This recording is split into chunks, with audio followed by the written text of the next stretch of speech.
வாங்க ஒரு இன்ட்ரெஸ்டிங்கான ஃபிஷ் புட்டு பார்க்கலாம். எல்லோ ஃபின் டியூனா ஃபிஷ் நான் எடுத்திருக்கேன். நீங்கள் எந்த ஃபிஷ்ஷில் வேணால் புட்டு பண்ணலாம். இன்றைக்கி இந்த ரெசிபிக்கு வரலாம். இப்போ நான் எடுத்துருக்கு வந்து கேண்டு ஃபிஷ், ஃப்ரெஷ் ஃபிஷ் கிடையாது. இந்த கேண்டு ஃபிஷ்ஷில் வந்து ஆலிவ் ஆயில் அண்ட் சால்ட் போட்டு இந்த ஃபிஷ்ஷை வச்சுருக்காங்க. இந்த கேனிங் ப்ராசஸில் ஆல்ரெடி இந்த மீட் வந்து குக் ஆகிடுச்சு. நான் ஆலிவ் ஆயிலெலாம் செப்பரேட் பண்ணிவிட்டு ஃபிஷ்ஷை மட்டும் தனியாக எடுத்து வச்சுக்கிட்டேன்.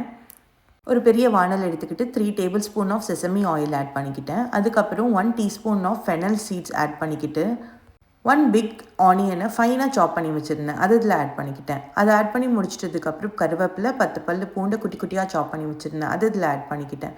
ஒரு 5 to 7 மினிட்ஸ் நல்லா இதை வதக்கிக்கோங்க. அதுக்கப்புறம் 3 பச்சை மிளகா குட்டி குட்டியாக சாப் பண்ணி வச்சுருந்தேன், அதையும் அதில் ஆட் பண்ணிக்கிட்டேன். அப்புறம் 1/2 teaspoon of Kashmiri red chilli powder, 1/2 teaspoon of garam masala powder and 1/4 teaspoon of turmeric இதெல்லாம் ஆட் பண்ணிக்கிட்டேன். இதை ஆட் பண்ணி 3 மினிட்ஸ் நல்லா ஃப்ரை பண்ணிக்கோங்க. நான் இதில் வந்து உப்பு ஆட் பண்ண போகிறதில்ல, பிகாஸ் என்னோட டூனா ஃபிஷ் கேண்டு ஃபிஷ் தானே, அதில் வந்து ஆல்ரெடி சால்ட் இருந்ததுனால நான் வந்து சால்ட்டு தனியாக ஆட் பண்ணலை. ஸோ இது 3-4 மினிட்ஸ் வதங்கிட்டதுக்கப்புறம் நான் டூனா ஃபிஷ் ஃபில்டர் பண்ணி வச்சுருந்தேன் ஆயிலேருந்து, அது இதில் ஆட் பண்ணிக்கிட்டேன்.